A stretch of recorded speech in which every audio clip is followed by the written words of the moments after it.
does that even mean, Bowers Game Corner?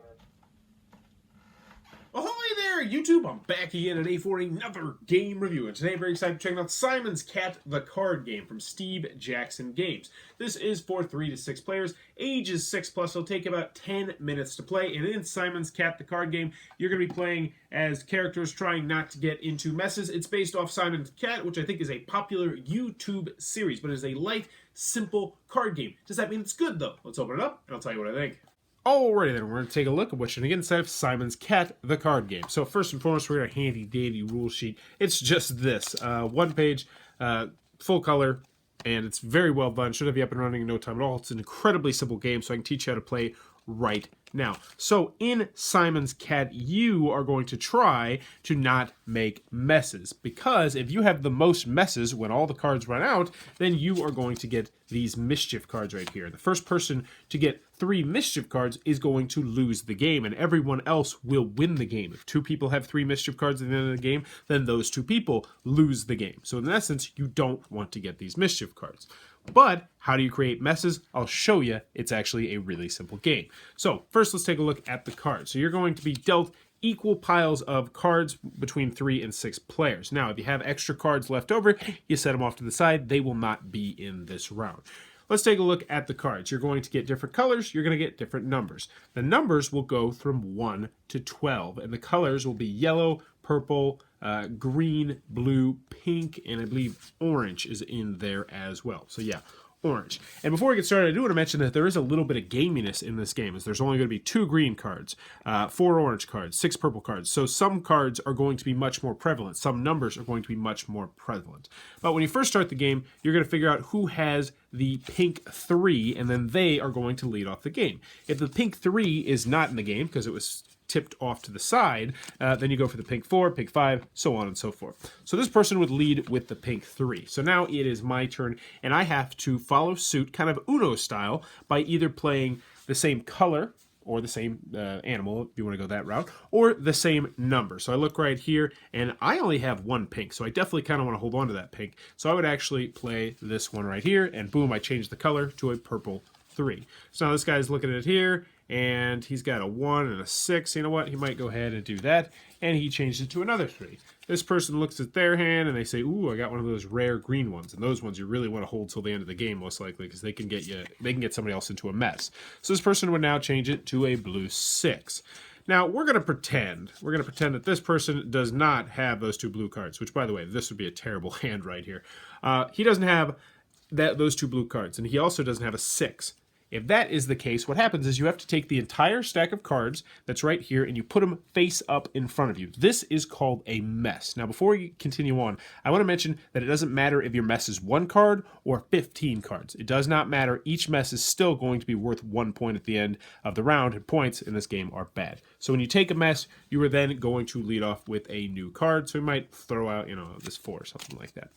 But anywho, you're going to continue to throw out cards, collect messes until everyone runs out of cards, and there'll be just 1 stack of cards in the center of the table. Nobody gets this mess, but you're going to see who has the most messes in front of them. So let's just say this person has, 2 over here, this person has 1, and this person has 2 over here as well. So 2, 2, 1. That would mean that both of these players would get a mischief card in front of them. And as we mentioned at the beginning, if you have 3 mischief cards at the end of a round, you have lost the game. Anyone else with 3 mischief cards at the end of the round has lost the game as well, and everyone else will be the winner of the game. And that, in a nutshell, is how Simon's Cat, the card game, is played.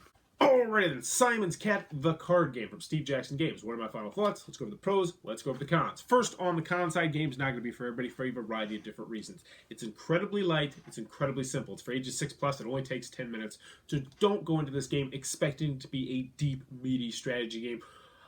That being said, there is more game than meets the eye when you first start playing, though. Also, if you're not a fan of Simon's Cat, then this might lose some value for you, even though I will tell you in the pros that I still think the game itself is an enjoyable, light, simple game. But if you don't like Simon's Cat, you could probably find a different, light, simple, numbery game out there. Any other cons I have with the game? No, I mean, the biggest con with this game... Oh, the last con that I have is that some people just do not like the concept of everybody else wins and only one person loses. I personally love that concept, but if you're not a fan of those style games where one or two people are going to lose and everybody else is going to win, then this one might not be for you. But honestly, with how short the game is, I don't think it's going to bug most people. But moving on to the pros, I was very pleasantly surprised by Simon's Cat, the card game. I took it in, played it with a bunch of 7, 8, 9, and 10-year-olds, and they really enjoyed the game. And I surprisingly also really enjoyed the game as well. And as I continued to play the game, it went from being like a poor man's Uno to being like a rich man's Uno to me. And then it started to morph into not even Uno, but something completely different, like a little bit like Euchre combined with Uno, because each of the suits was a little bit different, and I liked that. And there was like this slight bit of press your luck in the game, but only if you were really paying attention would you notice the press your luck. Like those green cards. There are only 2 of those green cards in the game, and they're 2 of the most prevalent numbers with 1 and 2. So you really want to hold on to these cards and pick your spots, because these cards can really trip people up if you think they don't have lower numbers. So you kind of have to pay attention to what the person on your left has been doing. And if you do that, you're going to have a higher probability to succeed. It's not complete randomness. Now, that being said, this is still the kind of game where you can pay attention to what other people are doing and kind of plan and, map out your hand and be like, yeah, I'm going to play this one because I strategically should play this one. And then someone might just beat you because they randomly played this card and then randomly played this card just because they were dealt a better deck. And that can happen in this game. But honestly, with a game like this, I kind of like that. I kind of like it that I can curb my bets, and I maybe have a slightly higher chance of winning than, say, your typical 8, 9, or 10-year-old, but they legitimately have a shot to beat me each and every round just because of the hand they were dealt. And that's another con. Obviously, this is a very luck-based game. If you get dealt a lot all the same color, then obviously you're probably going to lose.